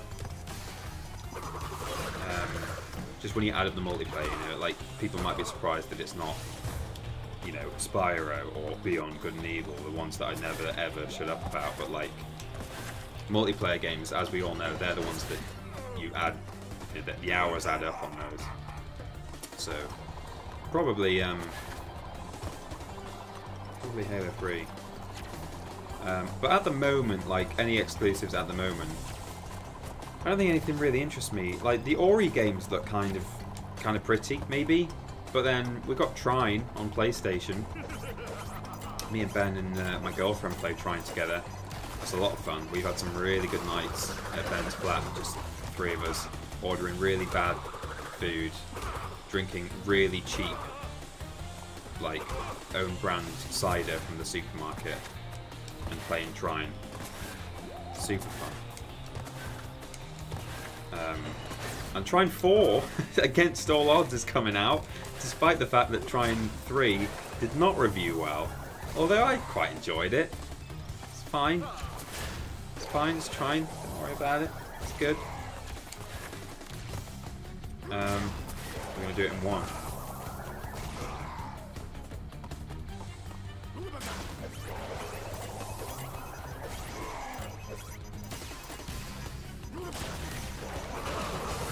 We got it. Get him in the... Oh!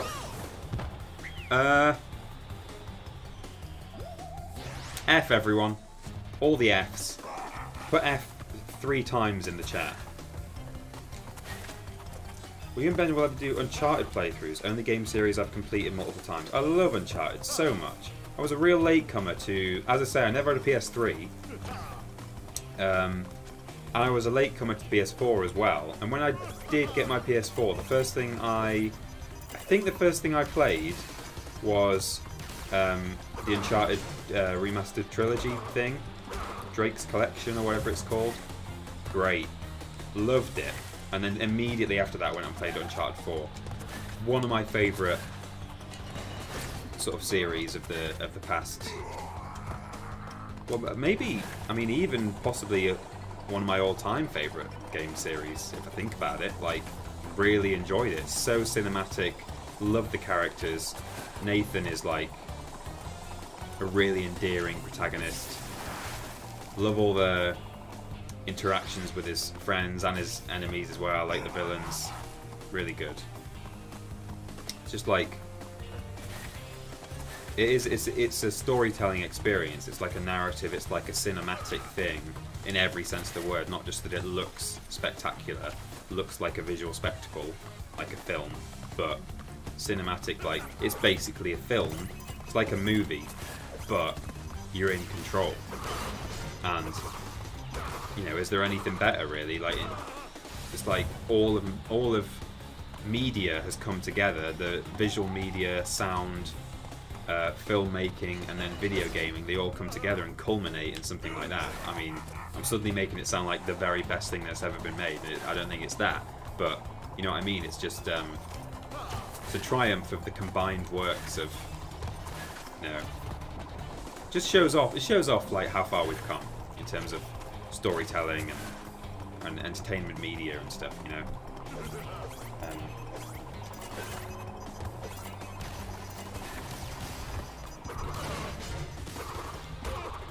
Get in the hole. Thank you.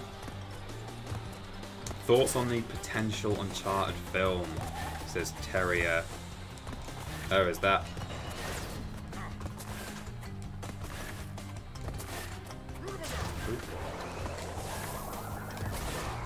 I'm trying to read that. HTAFC. Is that like a football club that are called the Terriers? Because I don't know who that would be. It must be. But yeah, Uncharted film. It's just probably going to be bad, isn't it? Just because it is. Like, it's. We've got Uncharted films. They're called Indiana Jones. I don't really need the Uncharted film, to be honest. Like, the guy's not going to look and sound like Nathan Drake. So there we go. We've got speedy shoes now. We can sprint. Might do a couple of time trials if we've got time.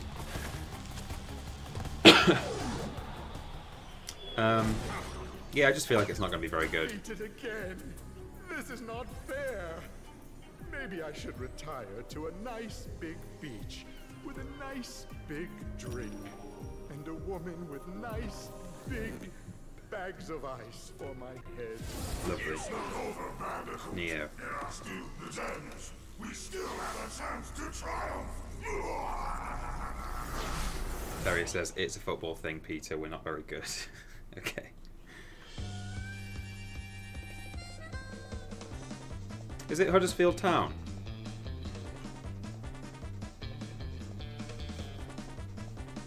Is that HT? I don't know what the A would be. Is it Huddersfield Town Athletic Football Club? Because I have links to Huddersfield. I was born in Huddersfield.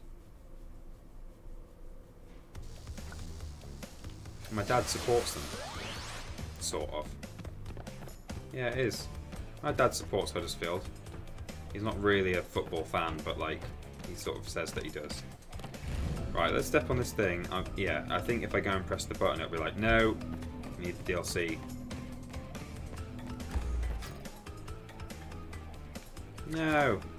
Okay, so I'll just see if this is going to download at any reasonable pace. So if I do that, hello. That was Crash 1 and Crash 3, the levels, from start to finish. Didn't go for everything. We didn't want to do the 100% run because yeah, it's too much.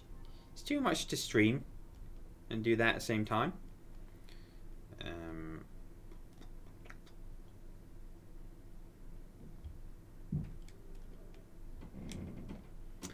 But that was fun. And why not Crash 2, says SudoCube. Yeah, I mean, the thing was, was the audio? Yeah, so sorry if the audio is desynced. The two scenes that we've got set up, like you have scenes on. I thought I'd fixed the desync on the audio actually. Yeah. Hopefully it's not too bad. It'll only be for just a couple of minutes while I do this thing.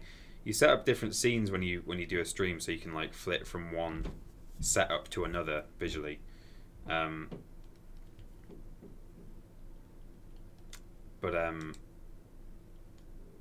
the one we've got that's full screen like needs the audio like syncing better. Some people are saying fine. That's weird. I don't know. Try refreshing maybe. Just a slight, like, there might be a slight desync, or like a, yeah, between the movement of my mouth and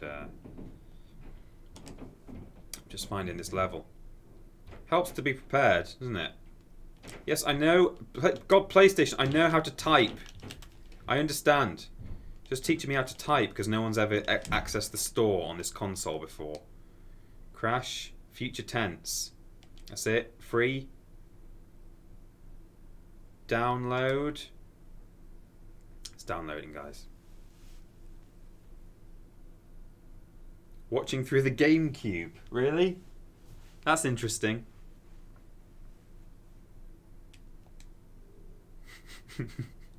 Love it. Oh, I'm watching through the microwave.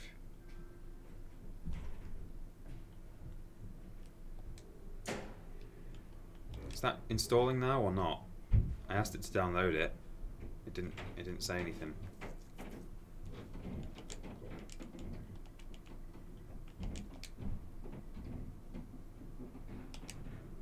Free. Yeah, purchased. Is that it? Do we just launch the game? Do you have to restart the game? Let's restart the game. We got time. Okay, good. I think we're golden, everyone. I think it will work now. I've told it to download it. It said it's done it. So, yeah. I guess. Okay. Are there random beeps for timekeeping purposes? No, we have a door entry system out in the corridor, and whenever anyone keys in the code to get into the building, it beeps inside this room. There's like literally like the access box to get to the internals of the entry system is apparently just in this room for some reason. So that's annoying. We're told that like we can get it to stop doing that, but you know, we'll see. We've tried, and actually Adam said that he thought that it was done now and it is fixed, but I don't know if it is. Well, it isn't, is it? Because it just did it, but Carrie says if it hasn't downloaded, just tell it off like you told us off earlier. Future tense play now. Does that mean we've done it?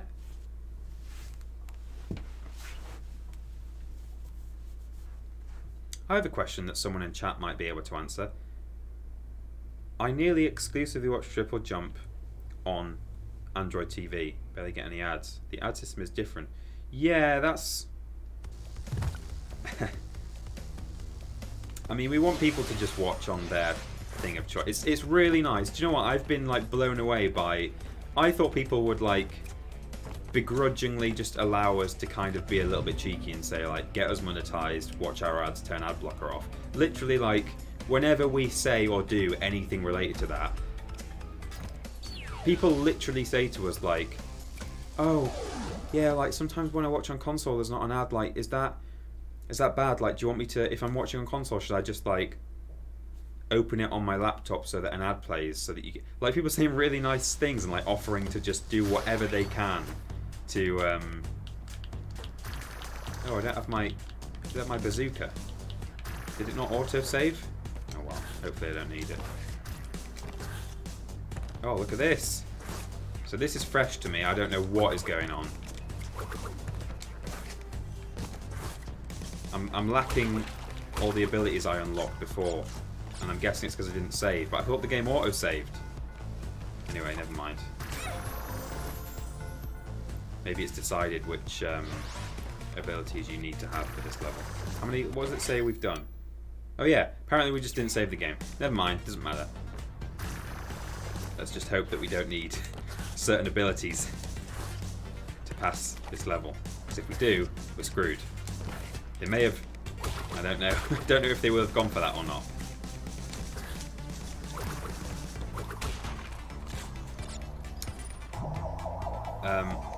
Yeah, I don't know how...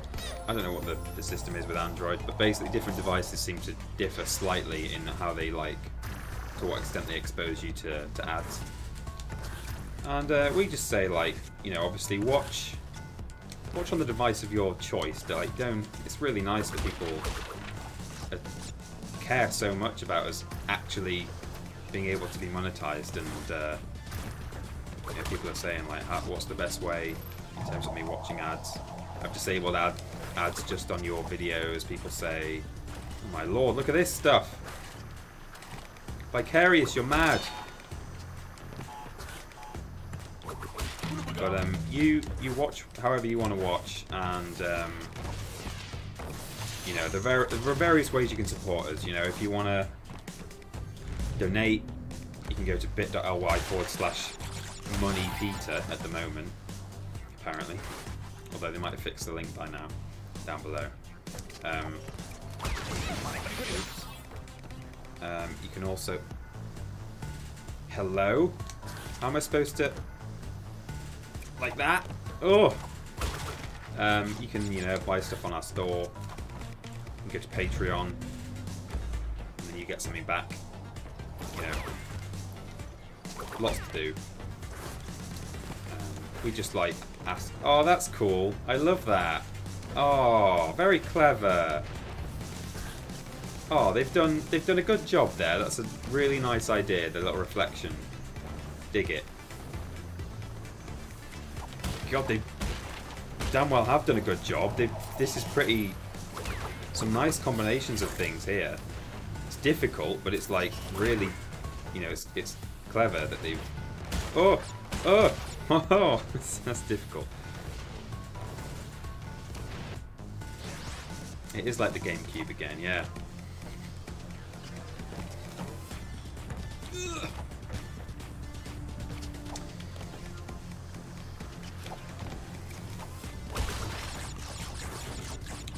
Yeah, people asking if you have to watch the whole ad. I don't know how it works. I know that it's better to watch the whole ad. I suspect it still pays out if people just get exposed to an ad and skip it. I think like there's still probably a fee to that. But as far as I'm aware, it's better to watch the full thing. I think it's better for the creator. So, you know, that's an honest answer to the question if that's what you want to know. You do what you will with that information. It's up to you how you want to do that. But yeah, it's always best thing to do is just watch the ads if you don't mind. Oh, look at this! Now the spiky little hedgehog boys are coming down and dropping off the edge. Oh. Well done, Vicarious. I can't believe I didn't try this out sooner. This is also really difficult, but I'm a fan. Now there's one on the ceiling. And if I want to hit that life, I've got to bounce on one so that... Oh. Oh boy. It's past 5 PM.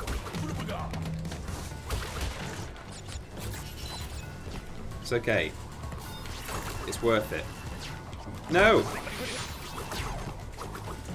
Oh, it's difficult, but I appreciate the design. Oh yeah, people say, yeah, like, if it's a long ad, you know, sometimes, like, you get an ad that's, like, 5 minutes long. I wouldn't ever, like, recommend my audience watch those, even for the benefit of the creator. Like, I probably shouldn't say that, because, again, I bet the creator probably does get, you know, do quite well off an audience member watching a 5-minute ad, but, like, my girlfriend sometimes gets, like, 27 or, like, 20-minute ads, because they're not ads, they're basically just someone else's YouTube video that YouTube pushes to the front of someone else's video. I'm pretty sure that's how it works, like, because she always watches ads all the way through, because usually it's like my video that she's watching, and therefore she thinks, oh no, like, if I watch this ad, then people will have more money to, you know, buy me presents or whatever. But man, this is tough. But I think because she watches ads all the way through, YouTube thinks, oh well, this is the kind of person we can expose to these 20-minute videos we want to put as pre-rolls. She doesn't watch those all the way through.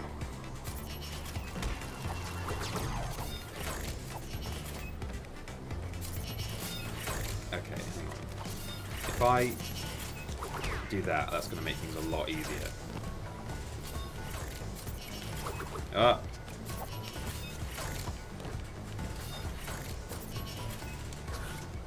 Ooh, okay. Oh, we've got to climb. Oh, no. Which way do we even go? We can get up there now with this. Do I want to do that? Oh, I bit off more than I could chew here, didn't I? I just thought, oh, it's one more level. So that'll take us another couple of minutes, but it's like...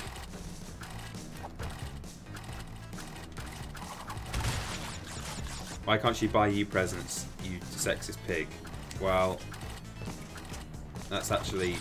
That's what she says to me facetiously. She says, oh yeah, I watch the ads so that you can buy me presents. So, I'm not sexist. Just repeating it. Just repeating what I'm told. That's the death route. Going up the way. Is it? What, so this box isn't here unless you've made it in one... But I didn't make it in one piece. Okay, well... If you say so. We're short on time, so I'm not going to try the bonus, I'm afraid. But,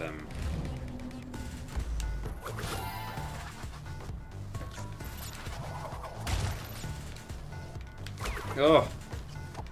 This is cool, I like it, but, like... How are you supposed to smash those? Can a bazooka destroy those things? Maybe it can. It probably can, actually. But, because I screwed up, we don't have our bazooka right now. Oh, goodness. Again, we kind of could do with the bazooka to take out that. Oh. It's tough. It's not easy, is it? I won't make it easy for you. I think they're going for a kind of Stormy Ascent vibe here. I need to, like, shoot that thing, right? Otherwise I'm not going to be able to get past it. I don't know, possibly. I might be able to... Just as it takes off.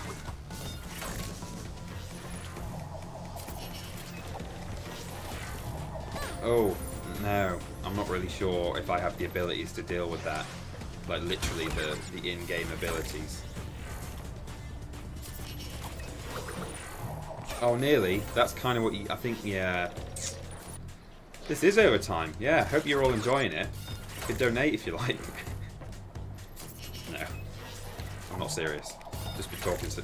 Oh, look in the reflection. There's a crate out here. That's cheeky. What? I can't even get out there. Oh good, it's giving me a mask. It's quite nice. I wonder how you get that. You have to use your bazooka. Okay, so there we go, like that. And then like that. I'm going to skid onto here. I'll just crawl. Okay. Bounce. Oh, and there was a thing.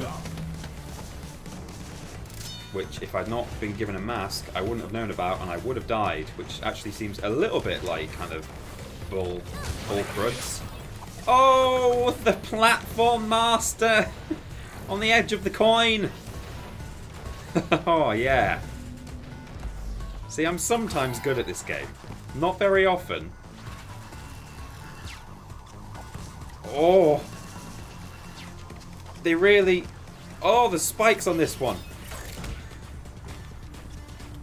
They went above and beyond with making this kind of incredibly difficult. Yes! We made it to the end. Oh. Oh. Pro gaming skills with a Z. Ben, you don't know what you're talking about, mate. You're not as pro gamer as me. Whew. Oh, thank you. Thank you. That's very kind. That was a generous donation there from I Will Lie Awake. Well, my voice is shot. There's work to be done upstairs. That was a stream. And, oh boy. Next week, hopefully, assuming we have the technology, I will finally be sharing with you one of my favourite games of all time. It's going to be fun. I won't drag out this outro like I did last time. I just want to say thank you to everyone who came by. Rory Siegel, the Terrier, Carrie, Sprout Stuff, Demica, Jack, Ben, Gareth, all these people. And I've had a lovely time. That was Crash. In answer to the person who was asking before why we didn't do Crash 2 is because it's my least favourite of the three and I wanted to move on. I'm in a microwave. I'm going to go. Thank you everybody. Thank you for your donations. TripleJump, YouTube, Team TripleJump, everywhere. Social media. Bye. Click the button. Bye.